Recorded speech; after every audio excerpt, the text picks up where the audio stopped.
Greetings. Welcome to Consider the Alternative, a Course in Miracles channel. Today we'll be on Lesson 61, I Am the Light of the World.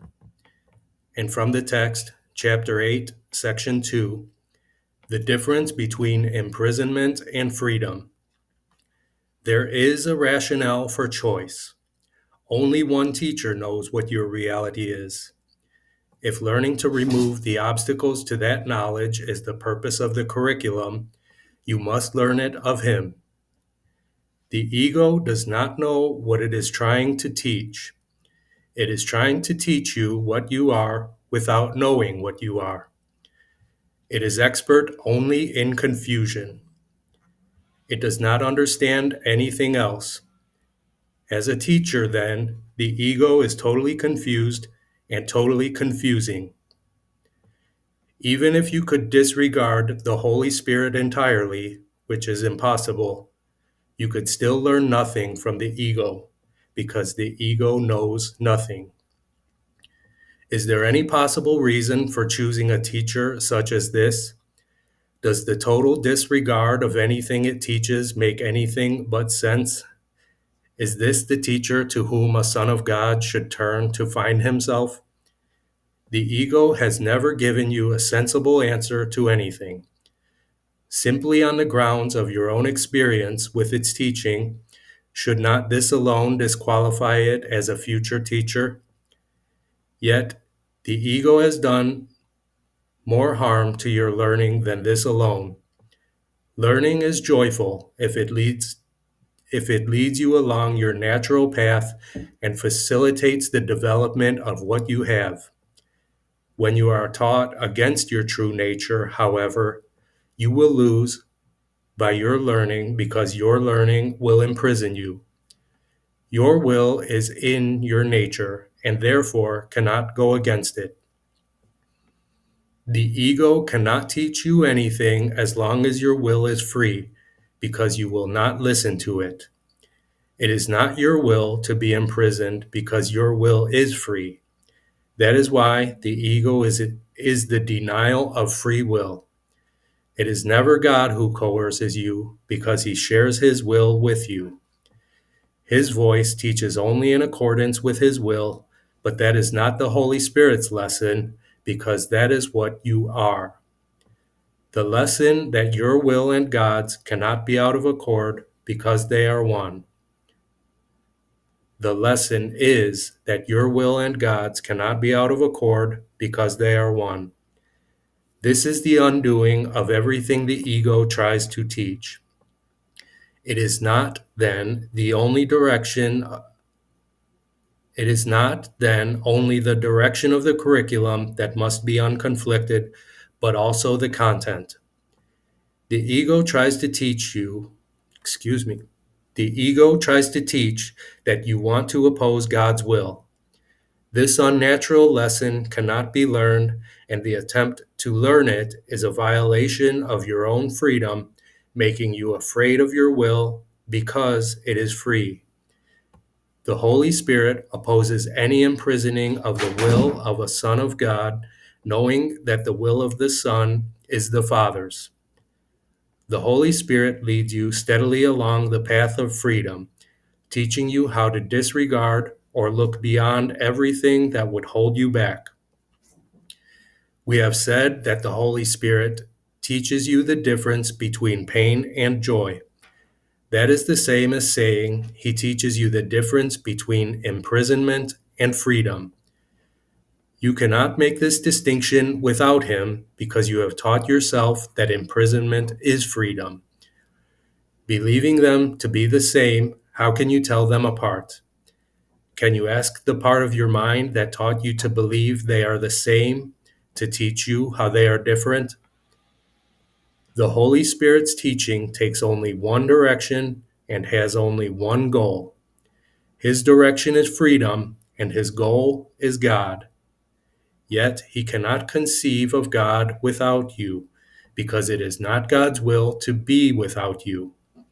When you have learned that your will is God's, you could no more will to be without him than he could will to be without you. This is freedom, and this is joy. Deny yourself this, and you are denying God his kingdom, because he created you for this. When I said, all power and glory are yours, because the kingdom is his, this is what I meant. The will of God is without limit, and all power and glory lie within it. It is boundless in strength and in love and in peace. It has no boundaries because its extension is unlimited, and it encompasses all things because it created all things. By creating all things, it made them part of itself. You are the will of God because that is how you were created. Because your Creator creates only like himself, you are like him. You are part of him who is all power and glory, and therefore as unlimited as he is. To what else, except all power and glory, can the Holy Spirit appeal to restore God's kingdom? His appeal, then, is merely to what the kingdom is and for its own acknowledgement of what it is. When you acknowledge this, you bring the acknowledgement automatically to everyone because you have acknowledged everyone. By your recognition, you awaken theirs, and through theirs, yours is extended. Awakening runs easily and gladly through the kingdom in answer to the call for God. This is the natural response of every son of God to the voice for his Creator, because it is the voice for his creations and for his own extension. Chapter 8, Section 2, the difference between imprisonment and freedom. On to Lesson 61. I am the light of the world. Who is the light of the world except God's Son? This, then, is merely a statement of truth about yourself. It is the opposite of a statement of pride, of arrogance, or of self-deception. It does not describe the self-concept you have made. It does not refer to any of the characteristics with which you have endowed your idols. It refers to you as you were created by God. It simply states the truth. To the ego, today's idea is the epitome of self-glorification, but the ego does not understand humility, mistaking it for but the ego does not understand humility, mistaking it for self-debasement. Humility consists of accepting your role in salvation and in taking no other. It is not humility to insist you cannot be the light of the world if that is the function God assigned to you. It is only arrogance that would assert this function cannot be for you, and arrogance is always of the ego.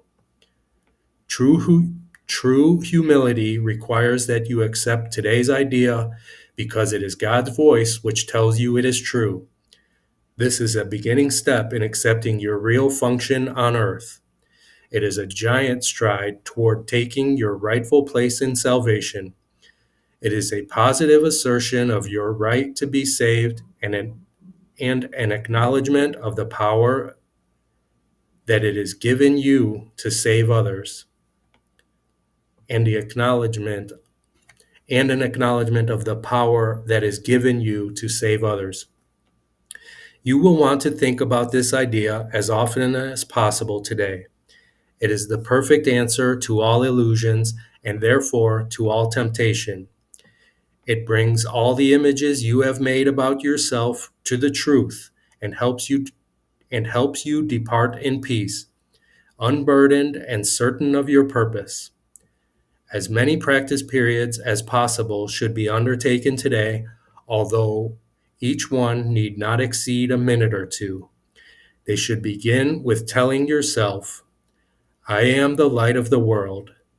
That is my only function. That is why I am here. Then think about these statements for a short while, preferably with your eyes closed if the situation permits. Let a few related thoughts come to you and repeat the idea to yourself if your mind wanders away from the central thought. Be sure both to begin and end the day with a practice period. Thus, you will awaken with the acknowledgement of the truth about yourself and reinforce it throughout the day, and turn to sleep as you reaffirm your function and your only purpose here. These 2 practice periods may be longer than the rest if you find them helpful and want to extend them. Today's idea goes far beyond the ego's petty views of what you are and what your purpose is. As a bringer of salvation, this is obviously necessary. This is the first of a number of giant steps we will take in the next few weeks. Try today to begin to build a firm foundation for these advances. You are the light of the world. God has built his plan for salvation of his Son on you. God has built his plan for the salvation of his Son on you. So you want to wake up in the morning with the lesson, meditate on the idea, and end the day with the lesson, and also as many practice periods as possible where you allow yourself at least a minute or two to reflect on the idea. This was a big one for me. This was a major turning point because I believe what the Course says. And when it told me I am the light of the world, I really took this as the truth, and I started really to consider deeply that I am the light of the world. I was so excited about this. I was telling everybody about it. It was like a light went off in my head. I love you. I'll see you tomorrow.